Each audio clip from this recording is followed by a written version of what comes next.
What do you think about the intensity from your teammates out there? Was there enough in the game? Did they give enough, do you think? What do you mean? Your question of my teammates? I can't say. I am the referee, I'm not the coach. It looks good. He likes it. Nigel Owen's arm goes up. And Ireland have stolen the game right at the death.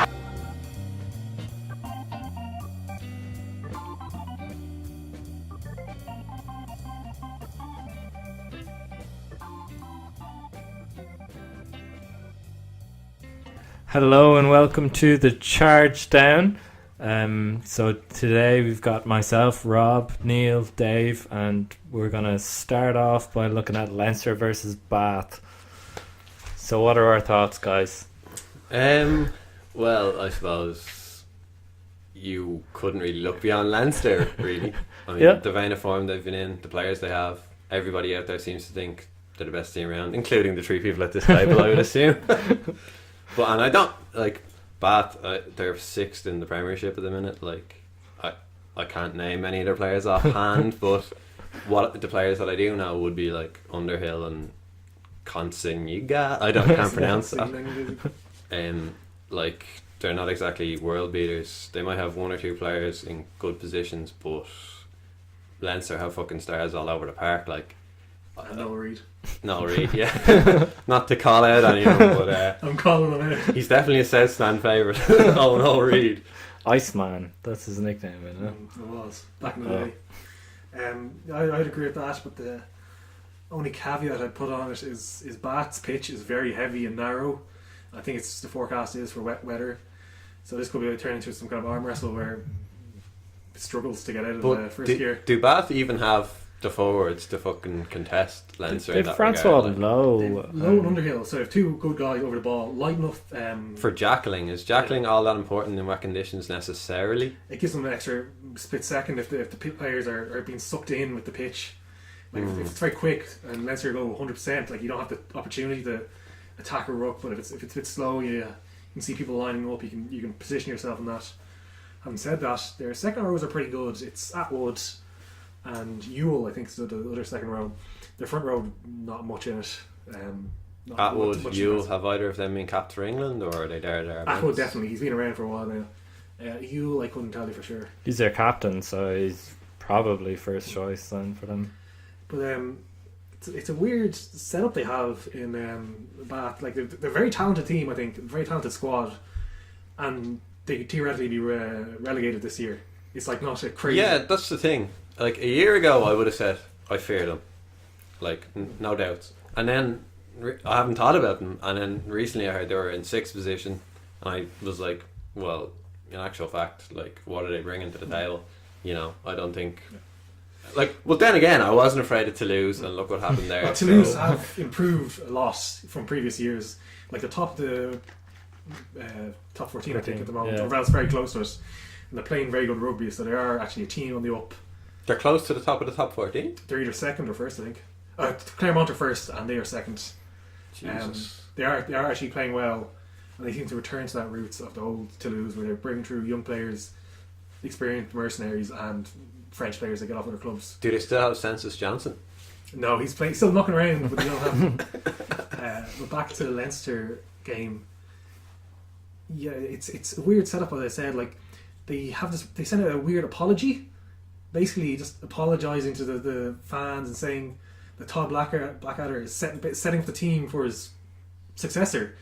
His name is not Hooper, something along those lines. I think it could be Hooper. And they just seem like a mess. Like they've got a billionaire owner. They had that whole thing. They wanted the game against Toulouse replayed because of the last 2 seconds, wasn't that Freddie Burns thing? Yeah. Oh my god, that was hilarious. But like they just like they're. You see Exeter, who play far above their talent level. They're the complete opposite. They're playing below it. Like I could easily see them scoring a good few tries against us because they have some serious talent in the back line. But I could also see them getting absolutely hammered. Yep. Who are their centres? Do I know them? The outside centre you probably don't know, but Jamie Roberts is the Oh, inside Jamie Roberts. versus Noel Reid. Jesus, he'll be That's- running through Reed all day. It's Roberts and Willison in the centre. He's recovered from that broken jaw, has he? Yes. Probably, yeah. It's going from end of John. Old glass jaw Roberts. But I think our bench and just our overall superiority will see us through. But we're probably going to end up, we score a try very quickly. They come back into it. We basically carve out a lead and they score a late try to make it look respectable, and then we absolutely annihilate them next week. But you know what? I try and justify to me the like Scott Fardy not being there, because to me I don't really get that. And as you've just described that whole bat situation with the pitch and the potential wet weather and all that, like to me you need a dog. Yeah. Scott Fardy is the fucking best dog around. And Yeah, do you want Devin Towner or Scott Fardy in that round? I want Scott Fardy. I love Devin Towner now, but Yeah, I can definitely see where you come from, and I was actually thinking that they could play Fardy 6 and Ruddock at 8, because there was a fair few players who were 50-50 and they all came through, like Conan, Levy, and a couple other players, but everyone came through for us. So it is unusual that, and he's not even on the bench. They have Maloney on the bench. Maloney. Yeah. Yeah, Oh. Ross Malone. Oh. So either Fardy's injured or not telling us. But no, sorry, the choice is you have Gibson Park. So I assume Gibson Park is there. yeah. Yeah, Parks And and Lowe is there. But like, Conan is a good person to bring off the bench. That back row is fairly good if Levy managed to perform an 8. Yeah, the Levy at 8 thing's a bit strange. I don't remember him playing there before. It's possible now he'll be packing out on the flank and scrums. And Ruddock at 8. Yes. Yeah. Or else out on defensive scrums or whatever. Didn't Levy start off as an 8? Am I misremembering He that? has- Then went to 7. And then He played didn't start off sometime at at 8. 6. Yes, he does it all, that He man. got on the pitch as an 8 because 8 aren't is easier getting an 8 than 7 or 6. So it's going to be wet and miserable and the narrow pitch and all that. It's going to be one from the forwards, yeah? Yes. Why is James Lowe there and not Scott Fardy? Well, James Lowe is just a conceptual. I know he's You have to play him 'cause he's an anomaly when it comes to fucking rugby players, certainly in the Northern Hemisphere anyway, but like, who do we have instead of Lowe who couldn't? you got Dave Carney stepping in then. Dave Kearney's a good lad. I can't even finish it, folks. You can't even finish. So, did you see him last week against who were we playing? Dragons. Dragons. He He scored 2 tries. tore them apart single-handed. So he didn't score 2 tries. He caught the ball. I'd venture to suggest that without Dave Kearney last week, we would have been handily beaten by the Dragons. He was the difference in that 50-something point win. I reckon we could have went out there with 14 men and won that handily. But yeah, like Lowe ahead of Fardy, I'm just not getting it. Do you think maybe Lowe is melting up in camp about not getting these? No, I'm serious. I'm serious. He seems like the kind of guy who would say that. I think- And with all due respect, like he easily can get away with saying that because he's so fucking good. I think it's the opposite. He was absolutely going nuts in the stands last year when Leinster won the Heineken Cup. Yeah. And he does seem like a guy who's genuinely happy for his team succeeding. But I think the Leinster you work on, you say you Lowe's on the pitch, he's one of your first choice players, that's just it. You work backwards from there, and it's between Fardy and Gibson Park. And I suppose when you do look at the second row, we have Toner and Ryan. Like that's an exceptional second row, full stop. They Yeah. went toe to toe with the All Blacks and Came beat off them. better. So And like Maloney has improved a lot this season. In fact, a lot of those fringe players have just improved their game. He doesn't make a horrible mistake once a season. Thanks, my good point. It's been absolutely ruined. I'll have to edit it out or pretend it's some kind of sound effect. And I believe it's one of the Burns is making his European debut if he gets on the pitch. yeah, they've been playing Sorry, well there's last more week. than 2 Burns? Ed and Brian Byrne, the twins. The twins, the front row. Oh, sorry, I was talking of Burns as in BU or NS as Oh, in Billy yeah. Burns. There is and though. This, Billy and Fred Burns. no, I thought there was a third because I know the other guys at Ulster. Like, But it's funny how much not funny, but it's impressive how he's improved. Both of them have improved so much over the last couple of years. I remember when the hooker burn came on, that was your line at gone. Like literally, you couldn't hit a target, and so far this year he's hit his targets. do you feel that though? I know this is segueing out a bit. It's Champions Cup weekend and all that, but looking at the Irish setup for 2019, I mean, I feel hooker is maybe a bit of a weak point for us. If Rory Best isn't firing, Sean Crown's not exactly the most reliable guy. I mean, he's great to have in the loose and going forward and all that, and he scores an immense amount of tries off the back of mauls and such. But like, if you want a man to hit that target sort of 90% of the time, we don't have that player. Scannell would be that player, but he gets injured a lot. Yeah, Rory Best, like, if he managed to make it and he plays as he does now, that's fine. The problem is he's old, and like literally could be this time March and he's gone. He could be finished. He could be absolutely gone. Cause I almost feel like, I don't know, I get a sense of like when I see him out there, sometimes I feel a bit of self-doubt off him when the camera's on his face or whatever. Now maybe that's just me reading into things that aren't there, but like if I see him not performing at 100%, I can kind of sense it off him that he's having that self-doubt. Then that's in a position like hooker where you've got this set piece where you have to perform and hit that target like perfectly. I don't know if that's the sort of mentality you want to be bringing in, and I get that he's a great captain and having him there is like immeasurably fucking great. Yeah, but I don't know, like looking forward, we kind of need to start. Well, at least all the potential replacements have got game time. Like Cronin is starting at Leinster, and he has gotten game time for Ireland a good bit. Don't get me wrong, like if Cronin stepped in, I wouldn't be hopeless. Yeah. Like it's not like a situation where, say, I don't know, a year ago if Conor Murray got injured or something, I would be kind of like, fuck, we're gonna struggle here. Like Cronin can step up and do a job, but I don't know. It is probably one of the weaker points in our I feel like scrum half and hooker. A scrum half has a lot of players there though. Like you can throw in McGrath, you can throw in Marmon, you can throw in Cooney. I know, but it just feels like there's such a gulf between our number one guy and the backup. Conor Murray's the best 9 in the world, and if he's not, he's very close to it. So like, it's not so much that they're poor options; they're just not as good as the best player in the world.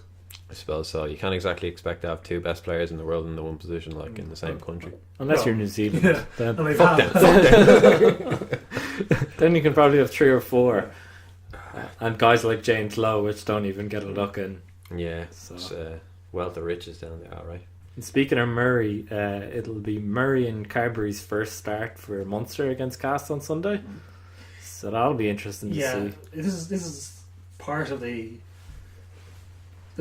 Carberry move that you can actually respect and like. I was pretty sickened when he left, but like when you see this kind of thing, this is going to be immediately proved Irish side. So this is if Sexton goes down for the quarter final, it means we can slot in someone who's been playing for the guts of a year with Murray. So this. So you think that move is solely down to if Sexton gets injured, we can bring in Carberry, and not we need our backup that's coming on at say 65-70 minutes to be better than what we have.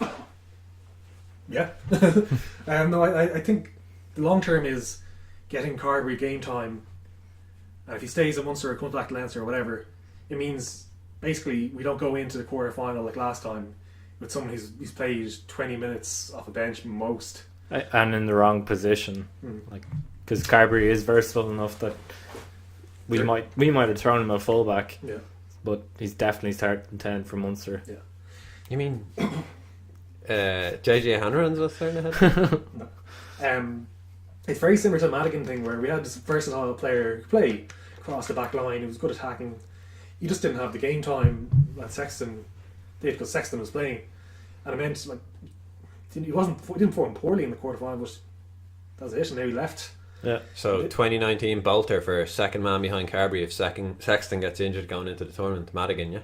I don't think it's a Bolter. I think it's a nailed on. Really?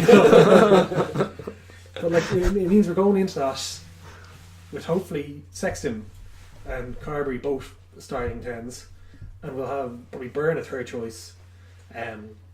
Who's getting a fair chunk of game time throughout the year. Do you bring three out halves though? Yeah, you bring 3 out halves or Cooney. Cooney gives you that luxury, that emergency 10. I think I was disappointed to not see more of Cooney during the November internationals. I got to be honest, but I think I would bring Cooney ahead of Ross Byrne as it stands. Yeah. Ross Byrne's clearly a great player, but I just don't get having 3 out halves. And then if you do bring the 3, I feel like Carby's just going to get relegated to that sort of versatility role in the backs, which, as you said, we don't really want to see him get sort of pigeonholed into, you know. Yeah, you probably would bring Cooney. Like, I think Cooney didn't get game time because he's not a particularly good.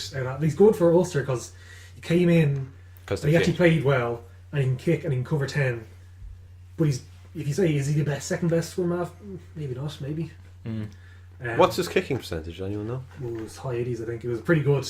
It was very similar to Pinar's early years, where Pinar come in, kick to win the game, literally on his own, like for 2 or 3 games in a row. And that really helped build the mythos of Pinar up north. So Munster v Cast, yeah. That's Cast will get a card in the first half an hour, and then that'll be it. And they'll fight like hell next week. Interesting stat though, they've played each other 15 times in Ireland Cup. Really? That's more than What's anyone the else. split? Munster have won like 12 or 13, I think. 12. It's pretty damning. Am I misremembering things in saying that Leinster lost the Cast twice in recent years in a single Heineken campaign? Not a single Did a time. draw at one point, which cost us a home semi-final. And we have lost them. We seem to play them a lot as well. So Yeah. it seems whenever Munster don't have them, we have them. It's always ugly games away because they actually work hard at home, and they're tough to break down, and they just throw the away games. As far as French teams go, they're probably one of the most uninspiring and kind of workmanlike. Yeah, like they won the top 14 a couple of years ago with the 2 Lawrence as their coach, and they ended up in Racing, I believe, or Toulon, one of those big money clubs. But they're an ugly team. And they basically encompass everything you think about France. They don't give a shit. I thought you were going to say they're basically incompetent. They won like 5% of their away games. Yeah, that's pretty damning, bad. alright. I'm not completely on the But high you side. just described them as workmanlike, Rob, almost as a put down. I think that's sort of what French rugby needs, is that sort of mentality. I get they're not winning their away games, which is clearly speaking to some sort of lack of leadership or direction or whatever, but what frustrates me so much about French rugby is the flair they can turn it on, and then next week you watch them and it's like they're without a fucking idea of how to play rugby. It's so frustrating to see.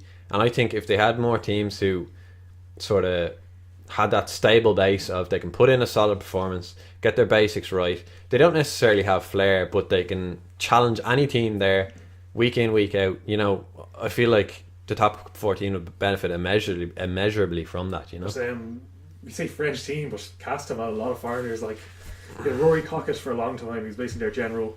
They had like Joe Curry. They had a bunch of other South Africans. This have massive. But can you say any French team is a French team, really? Like Toulouse, like that's why so many people were happy to see them beat Leinster, because they were bringing back the old Toulouse, where it was the flair and attacking rugby with Frenchmen in it, but also with the foreigners. But Cast are just like dull, and you can say you need that, but you can't do that at higher levels. Yeah. It's the reason they lose their away games. Do you think like there's ever a point for, say, in the future whereby French rugby and English rugby bring in some sort of situation similar to what Ireland have, whereby it's capped with how many foreign players you can have in the starting 23? Well, they do have certain limits like that. It's JIFF is the French thing, where you have a certain amount of players have to come from the French academies. But you can have stuff like young players coming in from Pacific Islands who go to academy and qualify for that. Is that implemented for every team though? Yeah. It doesn't. Watching some of the French teams, like you mentioned, Cast there with their absolute truckload of foreign imports, like I just don't get a sense for that. Like if I watch, say, any of the Irish squads, I'll get a sense for, maybe it's because some of the French matches that I watch the commentary is in French, so I'm not hearing the sort of the history of the players, where they're coming from and such, but yeah, it just doesn't feel like there's a grassroots progression over there. The thing, if France have like a team that has like say half the team's foreign, that's okay for them because they have 2 divisions full of French teams to play from. But say if Leinster were half foreign, like the Irish team gets weakened instantly. Yeah. But I don't think you can set it up, like definitely not in France, where their club owners have so much sway. You could maybe do it in England if the clubs just collapse, like, and the billionaires sell it. But they don't want it over there. It's an easy fix for them. How could they not want it? All they have to do is look at Ireland for the example but that it fucking works. the worst- New Zealand as well, I would say. The thing is, we kind of fell into the provinces by having 4 ready-made provinces that have been around for over a century and a half, pretty much. Like, it only And the works. likes of Leicester City or Bath haven't been around for centuries. Surely the clubs there have been operating Yeah, but for the entire hundreds of... country is divided easily into 4. More or less even. Yeah. I don't know, I feel places, that's a bit of a cop-out just saying that. Well, it's not the only reason. Is like if you were in the Midlands, like, you might support Leicester, you might support Northampton, or you might support your own club, and because they're clubs, they're directly in opposition to your club. Like Leinster, you could have your school you support. I get you. So all the Leinster clubs, if you will, are feeder clubs for Leinster. Essentially, yes. Yeah, okay. And there has been tension between Leinster branch and Leinster Rugby and the clubs, and also RFU and the clubs, but it's generally working up to the same point, which is strongest national team as possible. Yeah, I heard some rumblings recently about, like, because of the strength of Leinster Academy and all that not enough AIL players are getting their chance in the Leinster squad. It's like, because the academy is so strong that these lads who maybe come along later on in their careers or whatever aren't getting a shot, and they're saying, like, it's not good. You know, you're missing out on potential brilliant players there. I know they should have been brilliant earlier in their career, but these things happen, you know. Actually, probably less relevant now than ever, because we have 5 or 6 club players who came through the club system in the squad last week, and one of them was Frawley, which is as an out half or centre, whatever you want to call him. It's more of a skill position. You see a schoolboy come from. Like, there's always ways you can improve it, but like, if you look at someone even dedicated at their club, who's going to the gym in their own time, who goes to the club 2 nights a week, gym 3 nights a week, and then plays every weekend. They have to compare against someone who's going to, say, Michael's or Blackrock, where they've gym in the morning, and then at lunchtime they're getting tactics and training. Dietitians as well, I'd say, probably. Yeah. Meals and provided. then afterwards and they're training, do a couple of sessions every day, and you're with you're surrounded by players who have the same ambition and resources you do, and you got several coaches working basically their entire job is 9 to 5, as opposed to someone just helping out at weekends. So there's when you put it like that, it all seems so manufactured, I've got to be honest. it is. It's a And assembly System. line. It's a conveyor belt. Yeah, as the phrase goes, the conveyor belt. Well, that's what you need. Like, New Zealand do a similar thing, and there was some controversy there where a bunch of schools have kicked out another school from their league because they were basically poaching players. But like, it is what it is. Like, it can be good for the students, because you have like someone from like a more deprived background can get like a scholarship to one of these large schools, and most of them are good schools, as academically as well as in sporting life as well. Yeah, but I think there's a lot to be said for, Just like, chucking a ball around, build up like the yeah, French. like, where's the heart in it? If you want heart, you play for the J5s or something like that. But you can. Where's the heart? I'm serious. Like, I know they're trained in, like, media relations and all that, but when you see the players coming on and giving their interviews, like, sometimes you just think, Jesus Christ, say something slightly controversial. Yeah, like, well, to go on to that point, like, if you do that, just get crucified. There's no benefit. To shoot. but the fans will appreciate it. No, I'm serious. Like, it's all very characterless. You know what I mean? Yeah, well, Like, look at Gary Ringhouse. I love him as a player, but I don't know fuck all about his character. Like, the thing is, if you do, it's like the Murray thing with the neck injury. It's like Brian Driscoll saying basically the other day. We'll go cover in greater detail later, but you just take some painkillers, and that's blown up into a whole, like, articles in the Irish Times, people talking about it on podcasts. If you did that when he was playing, he'd probably be crucified. Well, okay, let's look at Brian Driscoll. Wasn't there that famous incident with Hook's Hooch or whatever back in the day, whereby he was deliberately drinking out of the Lucozade as sort of like a joke, or It's a the sponsorship. tomato knowledge wisdom thing? Like, this is what I'm talking about. Just little sort of moments of fun. Yeah, that was over 15, 20 years of career. Like, that, Well, no, I gotta be honest, I don't see Gary Ringhouse doing anything like that at any point in his he's fucking a career. professional. Like, it's Yeah, but he's a human as well. Let's say something like, "Oh, we really hate the opposition." That's going to be brought up to the opposition. It's going to be brought up on the newspaper. It's going to be just talking about it. It's a distraction from the actual game itself. And these guys, like, there's no benefit to them being human. Like, it's only negatives if they give any sort of interesting tidbit. It's not though, because it develops them as a person in my eyes, and I feel I'm sort of representative as, say, the average rugby watching fan. Even just look at football as a comparison.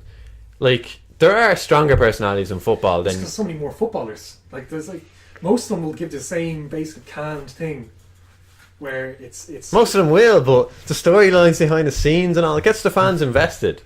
Like the Pogba Mourinho sort of thing, you wouldn't get that that's in negative, rugby. like- I know it's a negative, but it develops storylines and makes it a bit more interesting. not saying It's a it's like- show. Ultimately, rugby is a show, True. and we are paying viewers of that show. Well, I'm paying Leinster to win. I don't care. Yeah, we can win and have Gary Ringrose come out with something a bit controversial once in a But while. that's a detriment to your winning ability by just having off-field distractions. I actually, yeah, you might have a point there, because I do feel that Mourinho's- sort of, no, nothing about Mourinho. Rugby seems to me to be sort of more of a team-based thing, whereby you can't literally win a match with one or two brilliant players. Yeah, no. Where I feel football, if you threw, say, I don't know, Messi into a team, he could probably fucking carry it. You know what I mean? So he could lose all his teammates and still go out there and probably win a solid percentage of matches. Whereas in rugby, it's probably not going to be happening. So if you lost your teammates, you lost the dressing room, you lost the management, you're probably going to get blackballed. And Plus, Messi can go to any league he wants in the world and claim big bucks. Well, if you're Ringrose, like, you can definitely probably get Ringrose is the next bod, Neil. is right now, but like, there's only so many places you can burn bridges. And he's earning quite a bit at the moment. So, like, why wreck that for some fans' enjoyment? Yeah, but it's not about his choice on. It's not about any individual's choice. It's about the culture.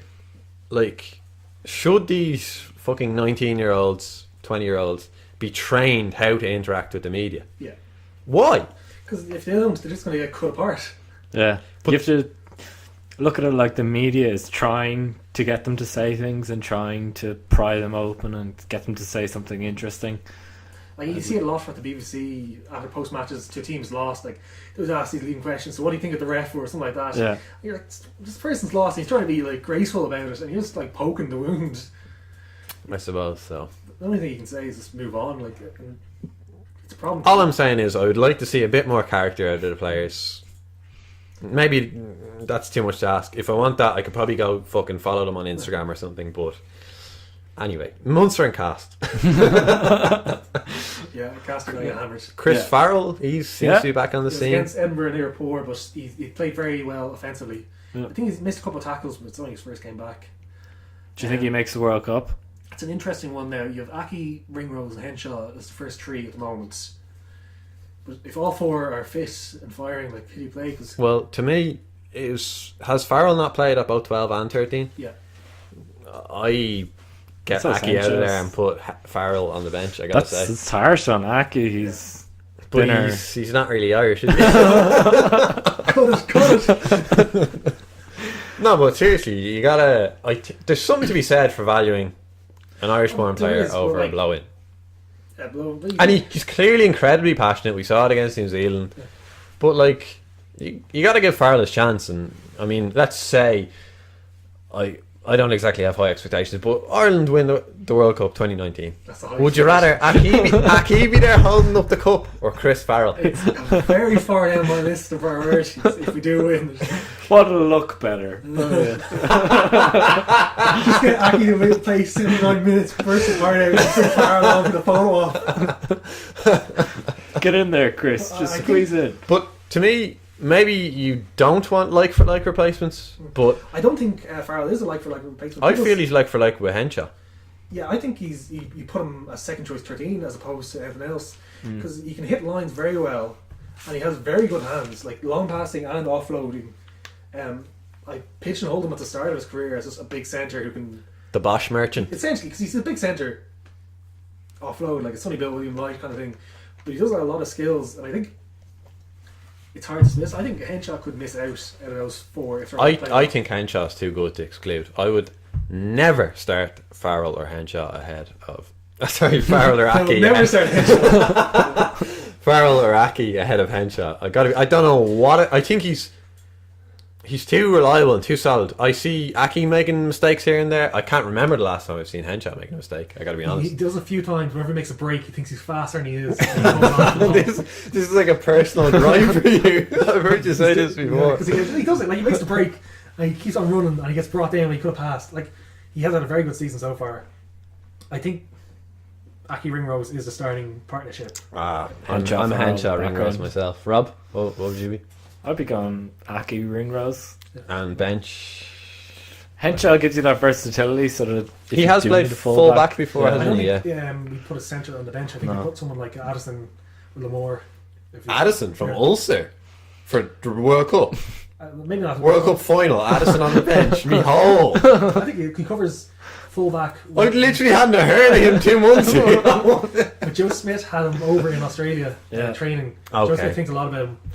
Well, we all know Joe's word is gospel. Yeah. It depends Treasonous. what you have, depending what you think Joe will do. I think you'll have someone like that. He's a versatile player. Speaking of Ulster are playing Scarlets tonight. What? Tonight? Is that on currently? Friday. I'll see you guys later. It started about 4 minutes ago. How do you What's the think? score up? Give me minute to minute I assume updates. it's 0-0, but I'll Um, check. I think Ulster might do it. It's away to Is it? Scarlets. It's away, is it? Scarlets have really fallen off. They just lost too many of their players. They were good. They lost Byrne. They lost Liam Williams a couple of years back. Byrne really was a linchpin of that team, I felt. He was an incredible He was player. everywhere. Like He was good in every aspect of the game. it's like as if you took two brilliant players away. He was just so sort of ubiquitous. And they have lost a couple other players as well. I think they still have Shingler, Yes, Yeah, I believe they do. but they have lost another member of the pack. Maybe Barkley. Barkley, Yeah, that was it. yeah. Barkley.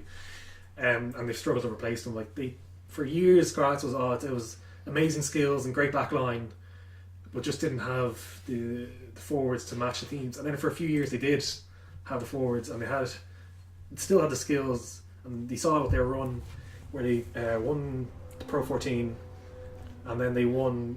What they didn't win. They got to the semi-final. Got hammered by us because we had the super pack, and then they got to the final again, hammered by us. Even though their wing got a hat trick. Without us, they could have been. Yeah, Double. It would not be inconceivable that they. Yeah. They won. Perish today that Scarlets win the double. Jesus Christ, that'd say a lot about Northern Hemisphere rugby, I think. They have. I don't think they'll hit those heights again. No. They might make like a quarter final or something like that, but Save for some sort of massive sort of overhaul of the Welsh rugby system. Yeah, I got to be honest. With the way Ireland is now, France maybe look a little bit possibility of resurgence and stuff. Yeah, Scarlets, I think they had their chance. and they made it. They got a trophy out of it, and they got to a couple of semi-finals. But yeah, I think they just lack the players now, and it's unlikely to manage to get new players in to replace them. Or unless they have a great batch of academy players, I don't see them. Is Patchell their starting 10? Quite possibly. Yeah, he's throwing around for them. Bigger's not playing for them, is he? No, he's at Northampton at the moment. Yeah. Okay, he's not even in playing Wales. terribly. Shows you what I know. Cut that out and say, oh, he's definitely. I think Ulster will win it, but I wouldn't be surprised if they lost. Yep. Ulster, used No, I don't see Ulster winning, to be honest. I think they'll They have a strong first team, lose away but win at home. and then they're essentially out. I think of the. Do you know what I was thinking during the November internationals? Actually, I was like, the more Ulster players we have on that pitch, the more of a losing mentality there is out there. I gotta be dead honest. There's a stalk around Ulster rugby at the minute, and I feel that it kind of infects the Irish setup. It reminds Like me- when I saw the likes of like Henderson, Rory Best, Stockdale out there. Now Stockdale's sort of a bit different, but I just got a vibe from them. I don't know what it is. menacing boy. Like it's sort of like this downtrodden. They're expecting to do badly or something. Like Henderson, you got to look at him. He's not the player he used to be. Yeah, and I think that is a psychological thing. But because it's clearly not. He's not old. It's not a case of he's over the hill. I just feel he doesn't have that self belief anymore. I think a part of it is that there's so many other good players, especially second rows around. Like you might be playing the same That doesn't like when he Good second rows in Ireland. yeah. I'm not seeing much more talent there than Ryan and Toner. Well, Ryan Toner, Burn. Oh, Burn. Jesus, yeah, but he sort of came out of the woodwork, you gotta say. He's great. I love that guy. But I think it also just reminds me, like the fall of the Roman Empire for some reason, where it's just they're doing their best to just plug all the holes in the behind the waterline, but it's just getting worse and worse. I think they just need to ride out the next couple of years. They need to start producing forwards. Yeah. Like they've been producing outside backs for the last few years, but when you look at their pack, it's just import. And Yeah, but when you have strong imports like Robbie Dyack, do you really need... No, like Robbie Dyack's been a good servant for Ulster. Like, Absolutely, he's a good club man, but... you're not winning Heineken Cups with Robbie Dyack. Well, not as you're starting 6 or 8. Like he's fine when you have like when they had someone like Wilson working really hard from 8 and Henry, you can carry him a bit. Or Pedro Vandenberg would carry every day, all day. But he's just too lightweight and he's just not particularly aggressive for South African, especially. So What about Nick Timoney? He seems to be a decent enough prospect. yeah, he seems a bit thick. I think if I'm thinking of the same player. Like, Not a bad idea. mentally thick. like as a player, he doesn't need to make the smartest things, but like sometimes you need that in a player. Like, Am I right in saying he is an ex-Leinster player? Yep. He didn't make it into the academy, I don't think. So he could be sort of like a burn prospect looking to the future for Irish rugby. Gets cast out of Leinster into the fires of Ulster, the horrible hellhole that is, and then comes out the other side like a phenomenal player like potentially. you look a few years ago, like they had an incredible amount of talent in their back line, but just due to people get injured, retiring, moving abroad, and obviously the Paddy Jackson and Olding case. Innocent. you must state that they, but like a few years ago they lost Witten, who's a solid club player. He went to Exeter and he's excelling. This is the thing though, did they ever have more than just club players? Pienaar was outstanding, I admit. Jackson was he wasn't the best 10 around, but he was very good for a club. Jared Payne He was quite was, good. yeah, he was up there. Had, Andrew Trimble and Tommy Bowen, they were good. John Afoa, he seemed pretty Well, even just the solid. backs. But John Foe was great. Tight head. They had Muller, he was around. they had He seemed like a Marshall, good leader. They had Cave. They had Farrell, Arnold. A lot of these players left or retired, or whatever, or Case just got old. At the same time, it's just not. Oh, I guess so. It's like a Craig Gilroy. perfect storm of shittery, is what Yeah, you're saying. essentially that. Like, Everything came at the worst possible time, and now they're sort of rock bottom. The only way is up. some of their signings have been absolutely terrible. The Van der Meer player, apparently he was signed on highlights that were 2 years old. Oh god. Yeah, and they just they had no loose head essentially for a few years now. Tom Court. Tom Is he a Court- loose Tom Court was very good when he was there. Like we laugh at Tom Court a bit, but like for a good player, he's good. They just basically lost all these imports, lost all their homegrown players. That's essentially You have it. to sort of feel for the Stockdales of Ulster, like sort of thing. Like he could walk into any club and sort of Demand yeah, like whatever he wants. he's gonna be top dollar sort of thing. So if he could go to the French clubs and look, you know, I'm gonna score a fucking try every second week, easy. But so what's the incentive for a player like him to stay in Play for Ulster? Ireland. Yeah. Maybe he likes Ulster. Like if someone like him, he can say, "Oh, But- I'm performing every match." Look, the play for Ireland thing. Look at Zebo. Well, Zebo didn't fit into the squad, He publicly came out and said that he couldn't play for Joe anymore. and Joe came out publicly and said, "No, okay." Like, Stockdale's first choice in an excellent team that's winning everything, and he's getting Players of Six Nation Award. He's getting So you're saying Stockdale staying at Ulster purely for Ireland prospects? not purely, but like Almost certainly. If he wasn't getting picked for Ireland, let's say if he wasn't Ireland. getting picked for Ireland. Let's say Ireland were in New Zealand's position, and Stockdale, let's contrast him with Lowe. He would be a Lowe type character, I feel, whereby he would be justified in fucking off. I know Lowe didn't get picked for the All Blacks, but Well, no, like you have someone like Salvea who's absolutely tearing up for All Blacks, and by age 25, 26 he leaves. That would be something like that if we had greater depth, yeah. where we had the ability to replace wingers so quickly. but he's going to stay here for a while. Like, he's getting paid a good amount, probably. Do we think Ulster are going to get out of their pool this year? Like, they've They got have to. Racing, Leicester and Scarlets. There's a possibility, actually, purely because Scarlets and Leicester aren't any great shakes. Leicester are looking really bad, as far as I can see. Based solely on Reddit comments. Leicester appear to be terrible. Our source is intensively researched. I think they might. They really need to get like 9 points, I think, out of these 2 games, or maybe 8. I haven't done the maths, but they have a possibility of getting out of it. But they really need to win pretty much every game after. I almost feel like Ulster need more of that sort of rock bottom to really light the fire. And I felt this maybe 2 years ago, wherein I was like, they're sort of tipping about, getting results here and there, and that I felt that wasn't what they needed, and I still think that's possibly not what they need. If they keep sort of being thereabouts, there's not much of an incentive to really sort of make the changes that I hear are needed. Like, I don't know, again, I'm basing my opinion on stuff I've seen online here, but there seems to be a lot of doubt about stuff going on behind the scenes in Ulster Rugby. Yeah, like their financials are quite good, very good in fact. They managed to get the stadium redeveloped on public purse. They managed to get a lot of sponsorships in.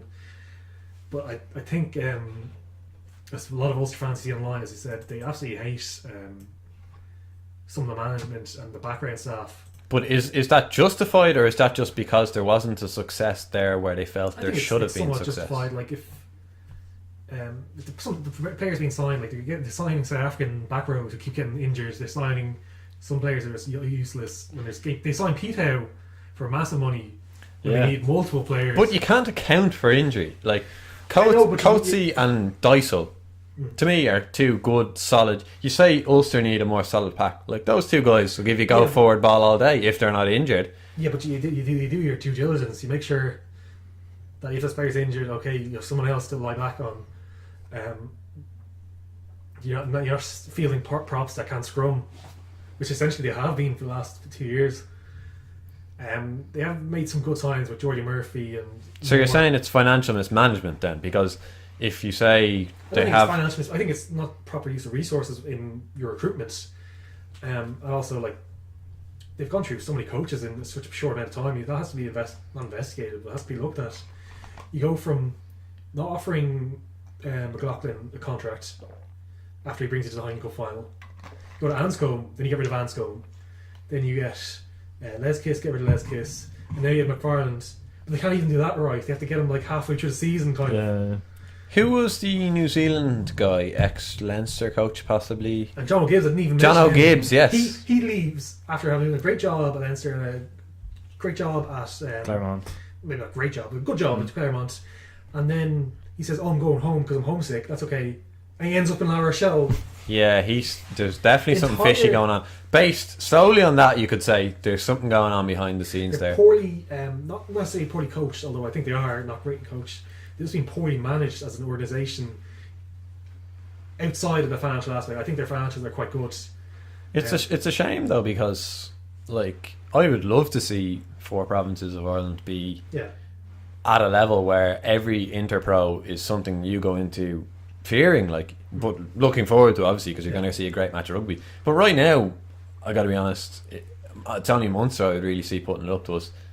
Connacht on their day, Connacht maybe. at home always put it up to us. But I don't know. If we fielded our first team, I just wouldn't see them having a chance, even in the sports ground. probably the roundup for the rest of the.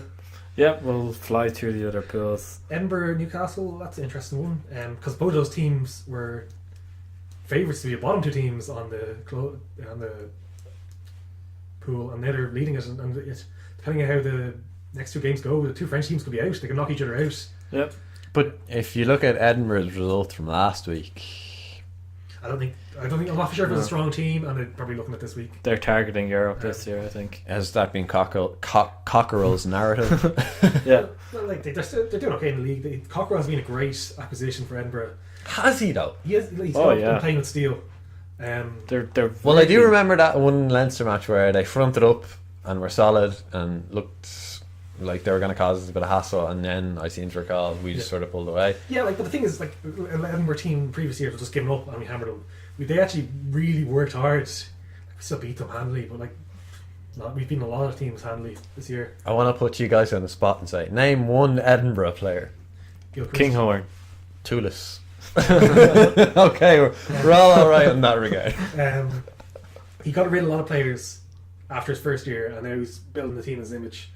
There was a great little quote from him saying, if you have any like kind of split feelings about Scotland versus England because he's coaching the Scottish team, he's like, no, I hate anyone who's not Edinburgh.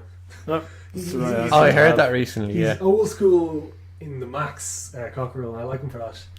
And I think it shows that Leicester got rid of one of the wrong people. They got rid of him.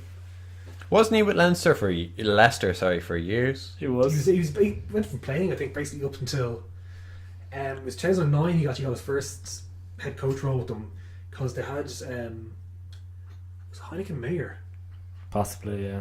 or Venter. It was a South African guy who left halfway through the season, and he was there. He stepped up as head coach and got them to final the Line final. Cup, and he won the Premiership. Yeah. And they were good for a couple of years after that, and then they made a massive decline.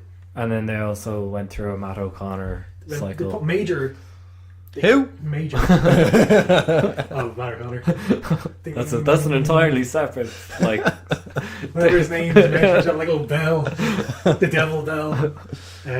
They got rid of Matt O'Connor, put Major in, got rid of Major, got Matt O'Connor back, fired him after 2 weeks. Yeah. It's like Squid Rugby did a good role on video on it, but they've just been pissing about, and it's sad to see like such a.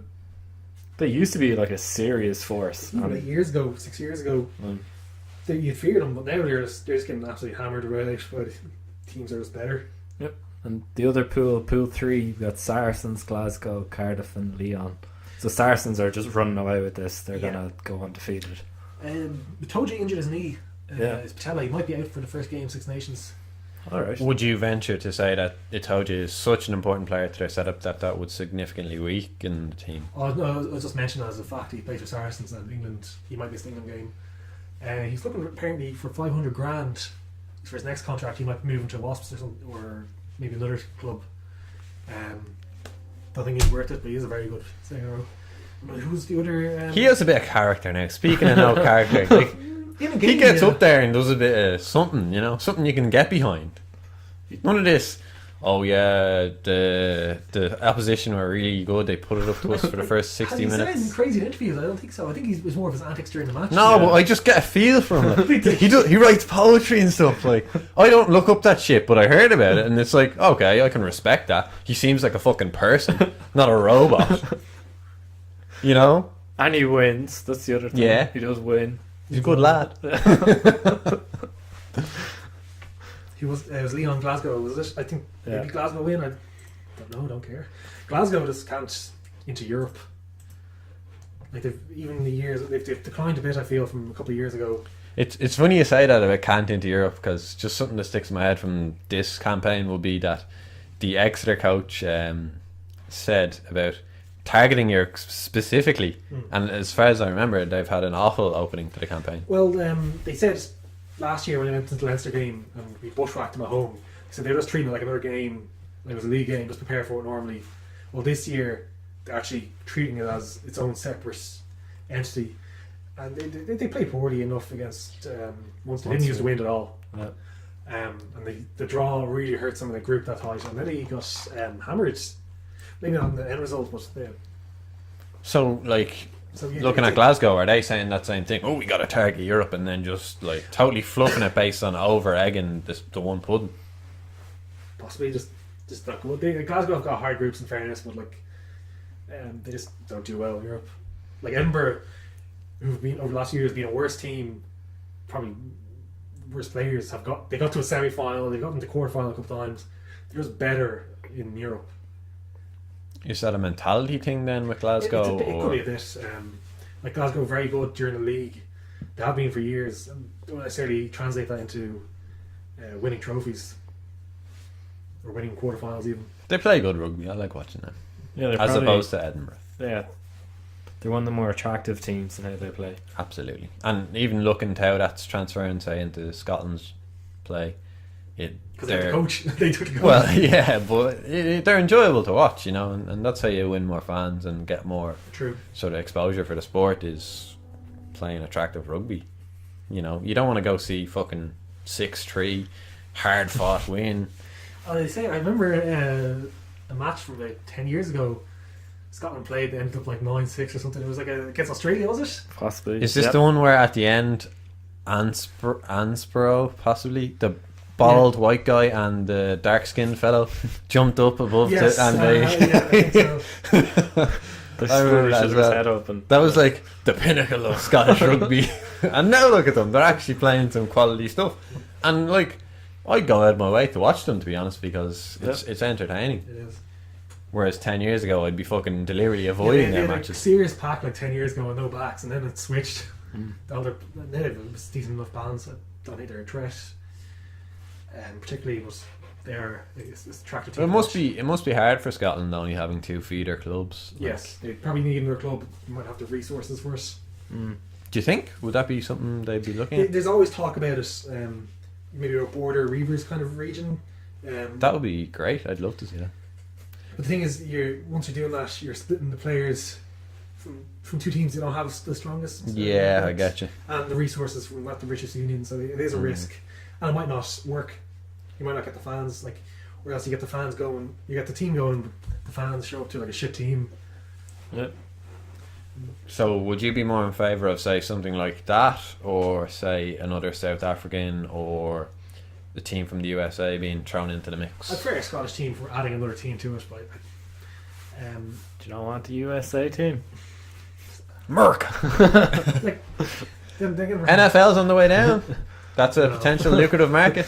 Get Trump in on that act, he'd be tweeting away, drawing in the fans.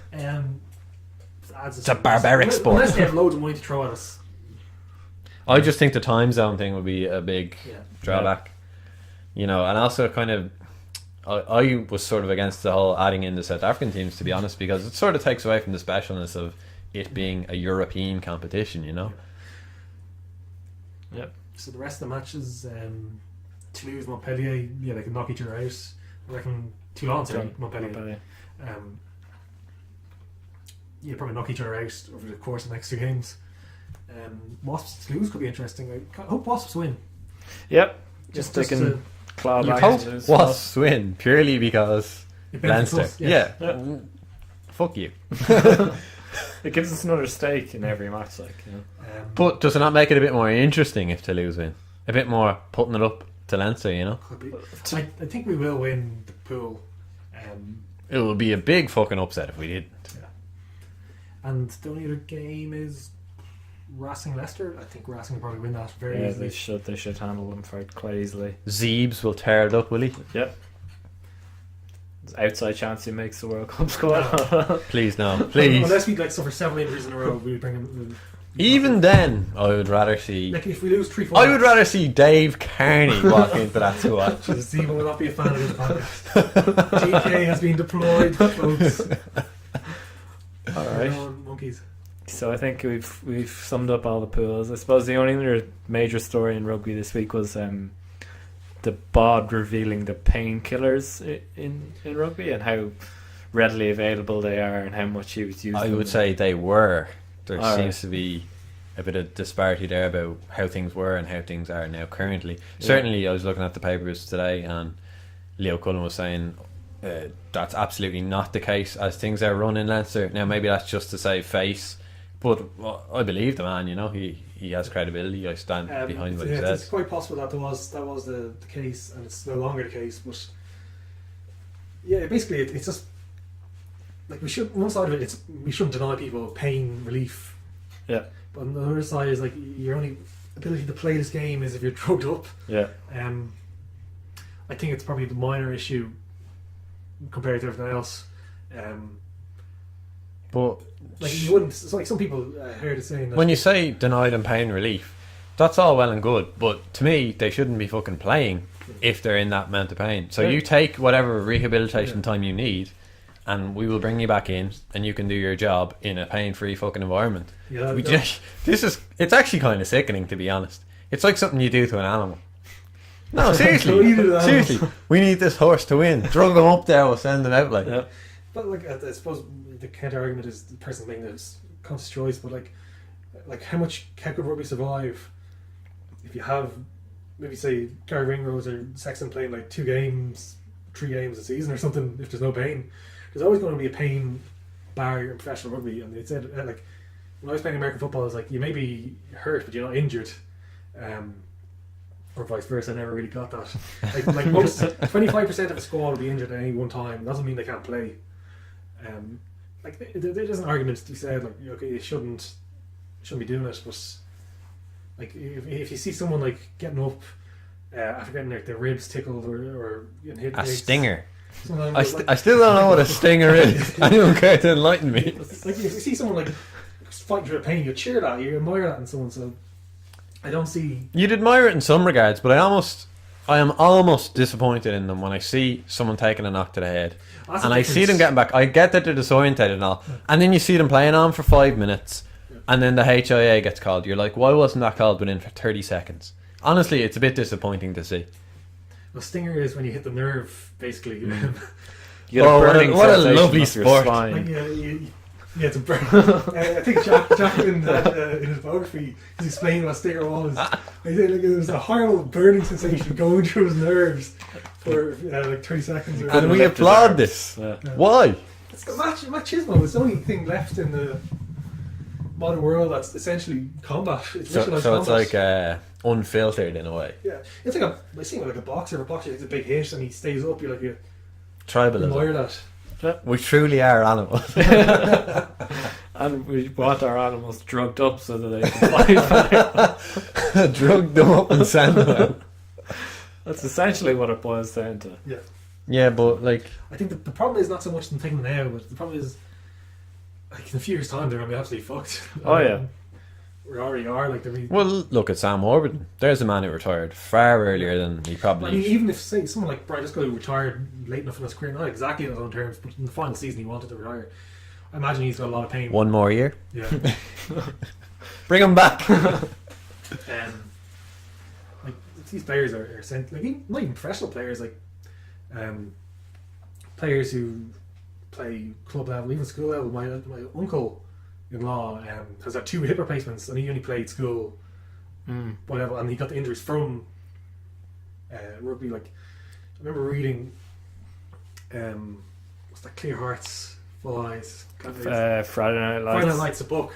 And they're a bunch of like parents and stuff, or ex-players from the team. They're like arthritis in the hips, their knees are busted. That's just the nature of contact sports.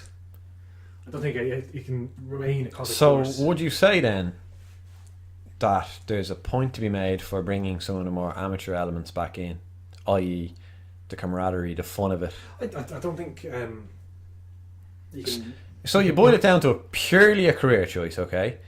Then you tell them by 30 you're going to be an absolute crock. You're not going to get the best pay. You're going to have a good time. You're going to get to do what you love and all that. But, you know, you're a 14-year-old lad there. Knowing all that, do you go for it? Oh, 100% of 14, yeah. I don't know that I would, to be honest. Yeah, but you think you're invincible like when you're 14. Like you get injured, you're back in the field in a couple of weeks. Like it's only long-term issues that you appreciate. Like, if I was a parent right now Yeah. looking at rugby, I wouldn't want my kid playing rugby. Yeah, I'd probably be a bit hesitant playing them, but Like, it's a brutal sport. it though. is. What is? There's no getting around it. It's like we were saying. It's But you can't sanitize life to 100%. Yeah, and yet they fucking try with the whole PR shit. Why? So you can absolutely bludgeon someone on the field, and when you're being interviewed, you can't step out of line. Ooh, great consistency there, rugby. there seems to be a point you're going to stick to. The narrative. Consistent team. But you know what I mean? Like, it's humans pitting themselves against other humans, Yeah. and then, you know, you remove some of that. I want it raw. I want in every aspect. I want the storyline. That probably really faster. Like, baby, I like it raw. But you know what I Should mean? be, Like, it's great on the field. I just want a bit more edge off the field. Okay, well, I think we'll call it there. That was a good episode. yeah, all right. Shout out to our sponsors. Shout out. Cool.